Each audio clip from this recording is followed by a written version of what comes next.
Hapon na po.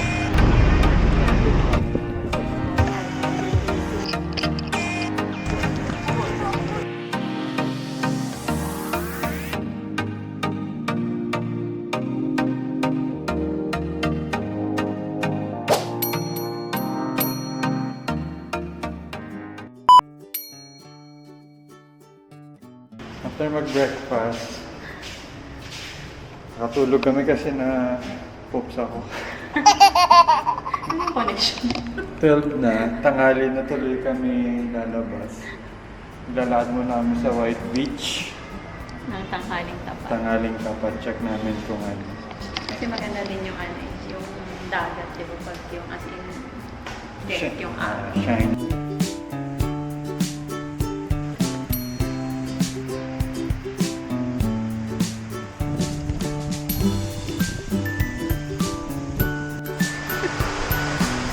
BTS ng paggawa ng car. Sobrang piling. Kala nyo madali na yung mga views, ha?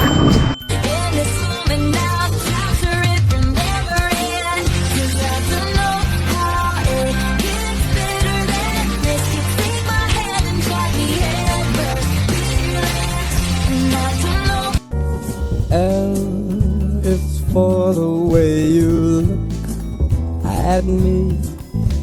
O is for the only one I see. V is very, very extraordinary. E is even more than anyone that you adore can love. I don't want the world to see me, 'cause I don't think that they'd understand. When everything's made to be broken, I just want you to know who I am. Dito tayo next. Kakatapos lang namin mag-reels dito. Ayan, tingnan nyo naman yung view, di ba? So yan, worthy sa pag-reels. Tapos anyways, dyan tayo next para medyo Sa ice flakes. ice flakes. 5 minutes walk, no? 4 more minutes. Tagma mo na may ganito. Parang ibabalance nung kondo. Tapos lang namin sa ice flakes, Boracay. So nag-isip pa kami kung ano pupuntahan gagawin namin next. Ano lang, kung ano lang yung maisip kong gawin. Oo. Ngayon naman, pero ano, parang kung ano yung feel at the moment. On the go. Share namin yung beach na yan. Dito na yung D-Mall. Yung pag nakita niyo na yung signage ng Jollibee Chowking Inasal. Saka nandito sa ako na Matata. Next na yan. D-Mall. Makikita niyo yung La Plaza Breakfast. Nandito lang yan sa D-Mall. Feliz Hotel. Dito lang yan, katabi lang yan. Katapat lang nung I Love Barbecue. Tapos may mga souvenir shops dito. Baka rin natin ito. Feliz Hotel yung gilid niya. Yan, may ATM dito. Tapos itong Laser PH. Yun talaga food ng ano. Yan, diretso dyan. Ito na yung ano, dito Lipapa. Mula doon, ito, shawarma shop, Aqua Plus. Yan, store, convenience store. ATC ba? Blue Wellier, Halo Mango, San Buns, Four Seasons Gift Shop, Dessert World, Sling Overload, Prutas, Tatak Pinoy, House of Prutas dito sa right side. Boy Manga Fruit Stand, Tatak Pinoy. Ayan yung Ube Mama Seso. Katabi ng JRS Express. Yung Ube Mama. Tapos Trisha Green Grocery. Yung puro mga fruit stand na dito. No Presto. So yan, punta tayo dun sa Hoho na office. Sa paglabas niya may grocery, mini mart, ng Hulu, yung signage, D-Mall, palengke. May Lelam, Tender Juicy, Master Siomai. Ito na yung main road. Tayo papunta doon sa hop-on, hop-off na office. And ito na yung hop-on, hop-off office. Ito yung hop-on, hop-off na poster. Before siya, mag-Island Souvenirs at saka McDo. So, pag McDo, tsaka itong Island Souvenirs. And tapos ito, El Josel Shop, tsaka Palawan Pawn Shop. Nandito na yung hapon hapon na office. Yung Southwest Tour. Hindi siya. Southwest Tours pala.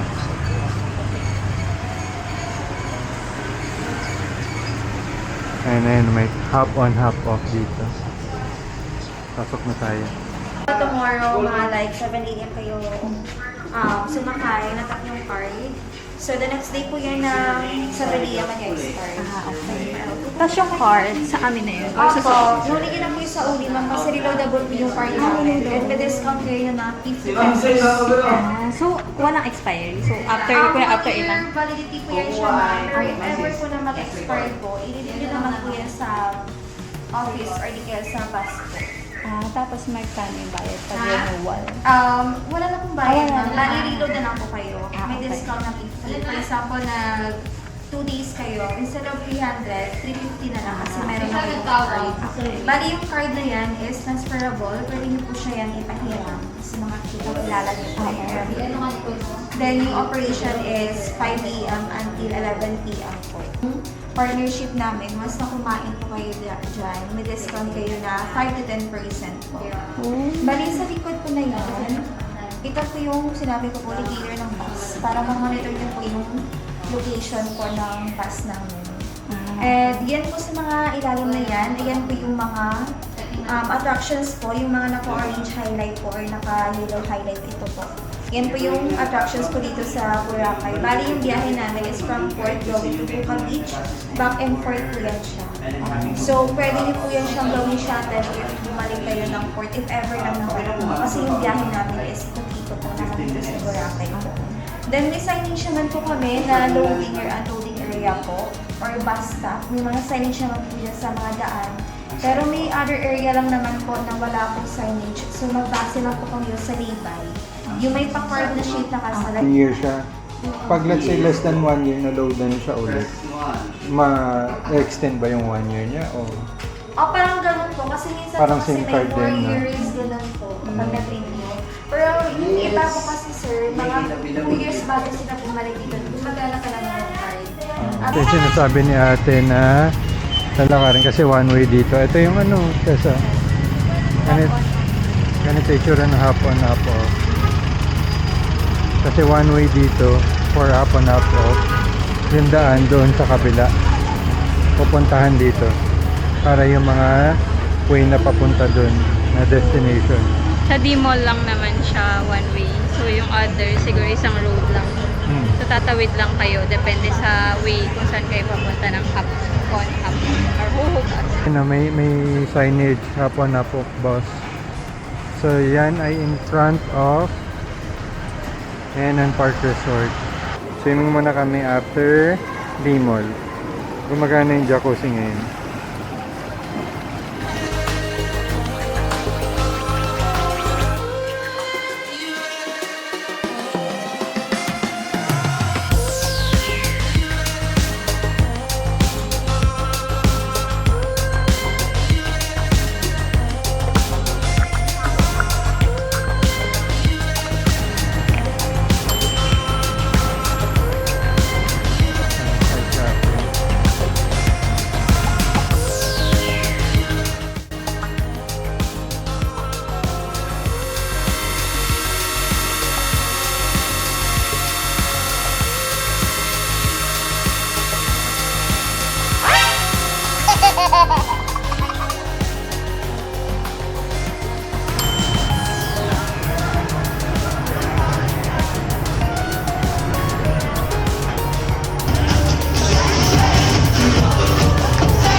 Hindi halata nag-enjoy ka. Hindi kasi mahirap yung ginagawa nila. Mahirap. Kaya okay. Totoo naman.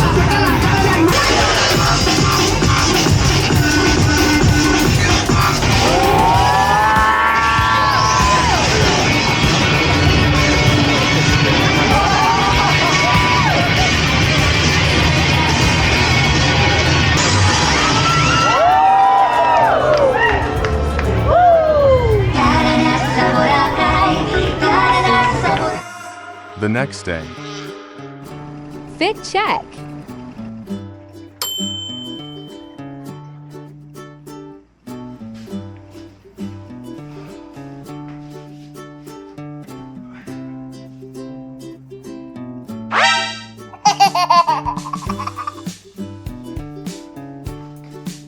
Check, quarter to 4. Mag-ano kami, mag-go-go kami land tour. So let's see kung ano yung unang-una natin mga mapupuntahan natin through land tour using Ho-Ho. So, one day unlimited ride lang yung in-avail namin. So, pag nag-tap kayo, kung ano oras kayo nag-tap ngayon, within 24 hours. So, kung 4 p.m. yung unang tap, 4 p.m. tomorrow yung mawawala yung validity niya. So, yung Ho-Ho daw, pwede nyo siyang, yung card, pwede nyo siyang itago. Para pag next time na pumunta kayo dito, less 50 pesos na daw yung babayadan. So, mas daw, advisable na gamitin yung Ho-Ho kasi kung hindi unlimited, 75 pesos per ride yung bayad. And then, an oras to start? 5 a.m. 5 a.m. to 11. 11 p.m. Pero for the keyhole, ang last is 5:30 p.m. kasi madilim na daw doon. So, yun yung unahin natin ngayon para hindi tayo magmadali later. Yun lang. So kakalabas lang namin ng Hainan. Nandito na tayo sa may Ho-Ho bus stop. Currently, it's 3:40. Sa tapat ng Hainan Park, merong bus stop ng Ho-Ho. Tingnan natin kung gaano katagal dadating. So, 3:40 ngayon. 4 to 5 minutes wait time pa ganitong oras.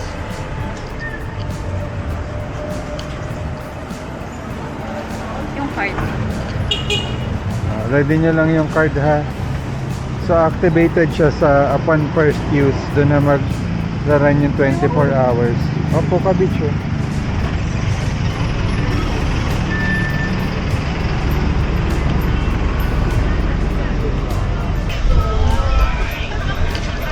Saan po kayo?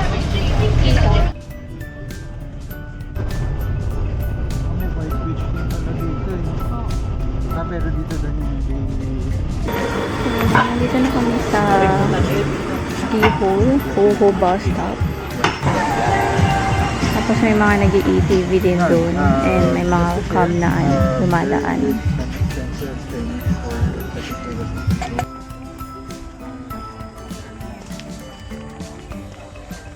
So nandito na tayo sa keyhole. So around 15 kasi 45 tayo nakasakay, diba? 46. 12 to 15 minutes. 12 to 15 minutes yung biyahe. So we're walking papunta na doon sa keyhole. From doon sa bus stop, I think mga 2 minutes walk lang daw for Google Maps. Mainit lang talaga.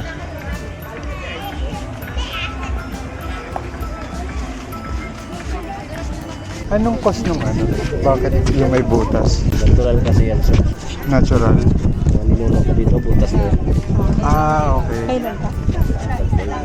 Ano pa? Hindi pa na-discover itong Boracay. Bukas ano na yan. Meron na siya. Meron na siya. Kaso nga lang, in-open for land tour pagkatapos ng pandemya. Nung dinevelop ito, in-open siya. Ito Dati lahat kasi to- hindi ito napupuntahan. Lahat to private to. Yes po. Under Mega World to, sir. Mega Then, World. develop pa. Pero buti inaalaw nila. Sa bagay kasi may hapon-hapon. Opo. Tsaka yung mga hit-drive. Thank you po.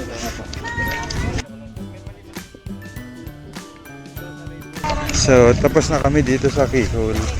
Ngayon, formed naman daw siya naturally. Kasi even daw nung pagdating nyo dito, meron na. So yun. Tapos ito, developed and owned by Mega World. Oo. So dinevelop nila para yung mga tao pumunta din. Kasi open naman siya for tourists. Tapos para maingganyo din na bumili ng properties kay Mega World.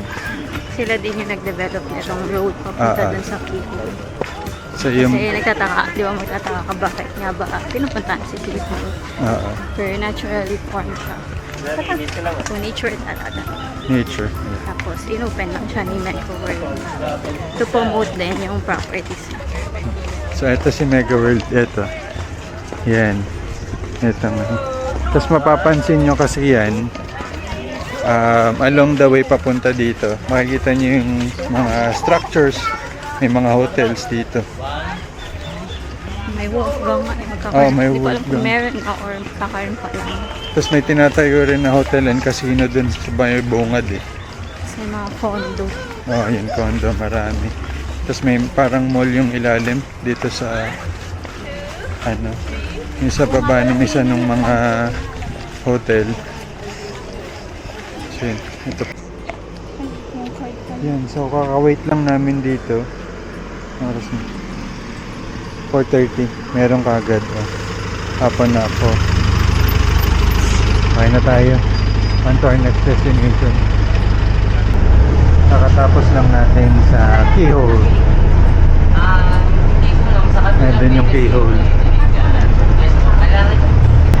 So next natin is Puka Beach.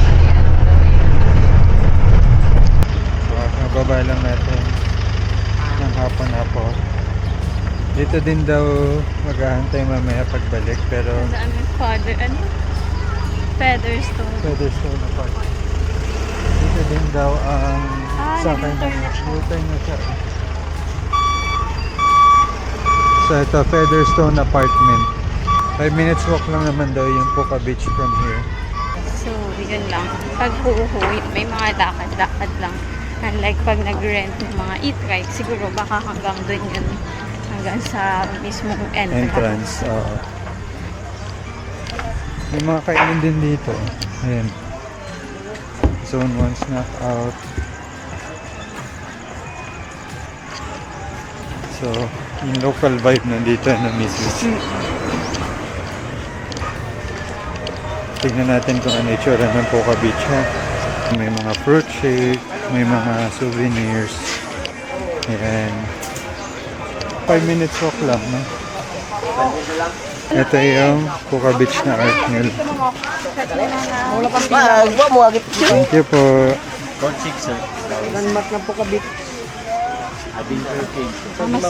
Mas fine pa din dun. Yung dun sa sa main beach, sa stations. Baka kasi kaya siya Puka Beach kasi nga yung mga shells ba na nadudulo. Ah. Sa bagay, di ba yung din naman? Sa galing sa shells na Ayan, Puka Beach. May sandcastle din sila dito. Crystal kayak. Ayan. Ay, Yung parang steak. Tapos lang natin dito sa may yung pangalan ng Puka Beach dito. Tapos ito yung sandcastle nila. Punta tayo doon sa beach side. Doon yung mga naliligo isa sa, diba? Kapal lang ng sand dito, no? Pero puti, beige yung niya. Tapos medyo may mga bits of corals na malalaki. Nag-slide ako. Lumulubog. Ayan na. So imagine yung sunset dito. Ayan. Yan. Kaya maganda rin tong spot na to for sunset. Ang tita-tita niya. Pero ngayon na kami nag-land-tour dito sa baba. Kasi pagodin. Oh, Ang tagal-tagal. mga trentahin. Mga titos and titas to. Saka, naman, satisfying na din naman kasi yung white beach. Oo. So we're good na dito sa Puka Beach. So Yeah. Kung gusto niyo yung sunset view, maganda din dito na option. So we're good. On to our next.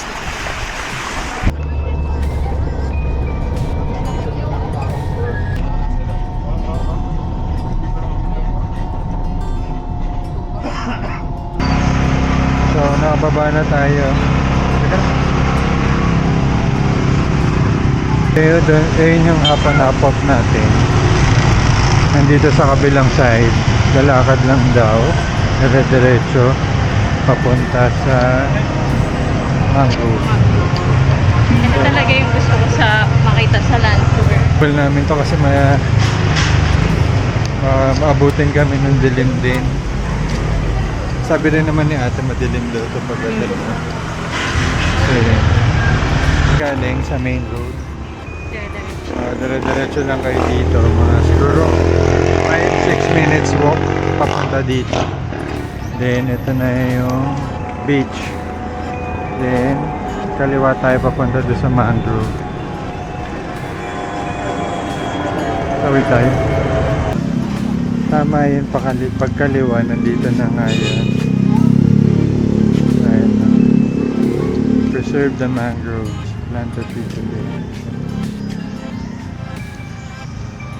So open lang siya. Pwede kang pumasok agad. Ganda, no? Pakiusap, huwag po sandalan ng poste. Oo, kasi tali lang. Oo, upuan. Kasi tali lang siya. Oh. Baka malaglag kayo doon sa tubig. Malinis naman yung tubig, pero syempre diba? For safety purposes. Itong inapakan natin, bato naman siya. Ito lang yung gilid ng talaga tali. Meron din ganito sa Kalibo. Ah, Pero mas mahaba. Tsaka mas malaki ata yung lalakad. may ano dun seating na So, Ayun na, so yung gitna dito, ayan, meron ganito. Boracay mangrove. dito lang tayo para hindi natin matakpan. Sige.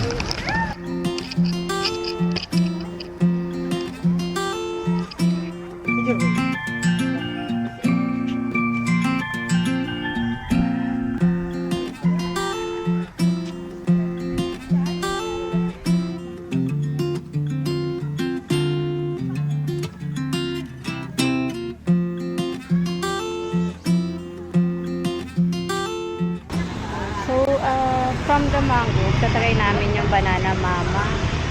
Ang tagal na namin siyang hinahanap, kaso lang malayo pala. So dito sa siya na yung branch siya dito sa Dita Lipa. So sumakay na lang kami sa Hoho, tapos dito bababa sa Azalea. Let's go.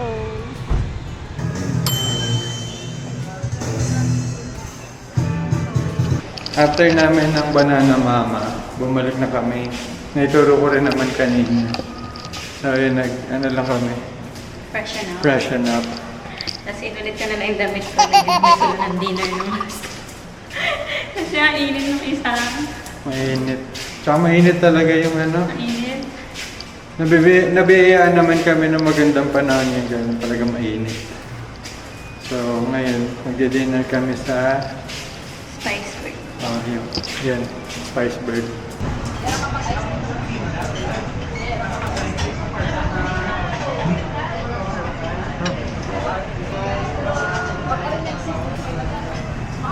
Sarap, diba?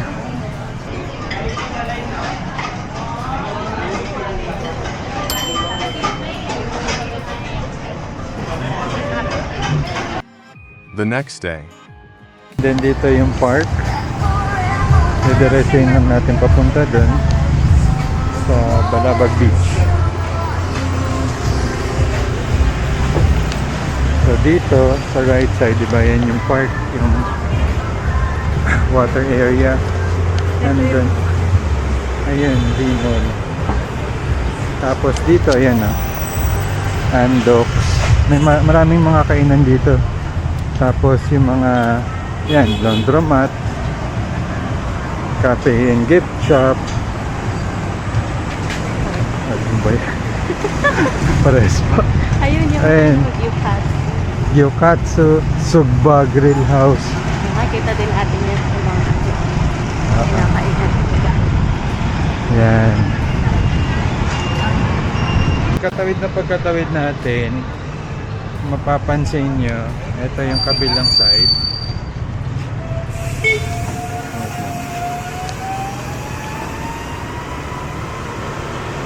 May mga karinderya din dito.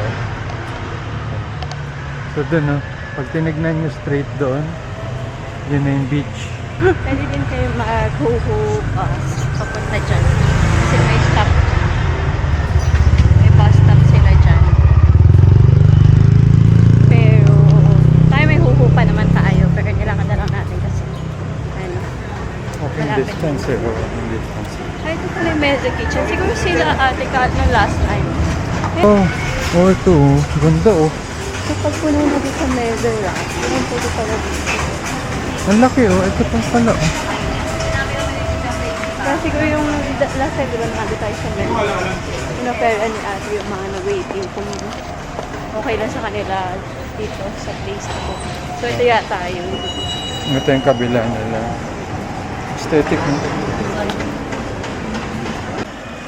So ayan. Konting lakad na lang. Ayan na yung I Love Boracay na sign. May e-bike rentals dito.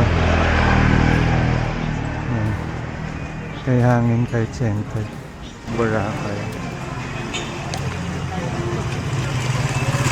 Oh,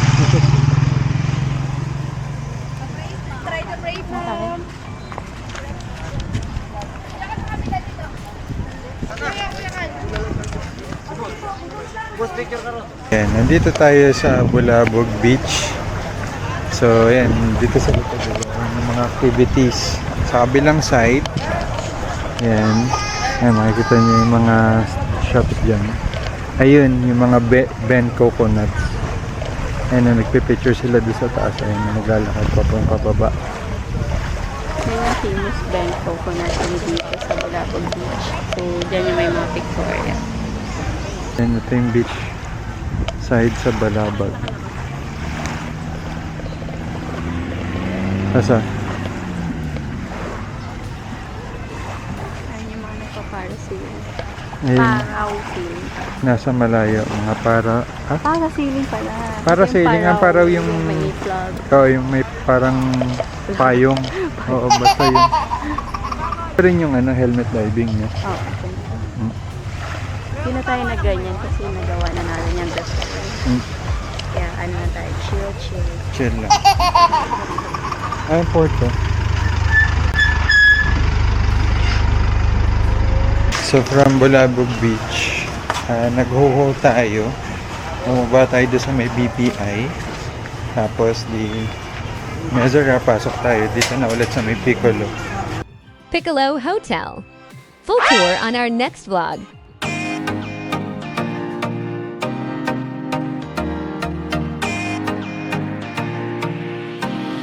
Kunwari, room tour pero nasa loob na talaga.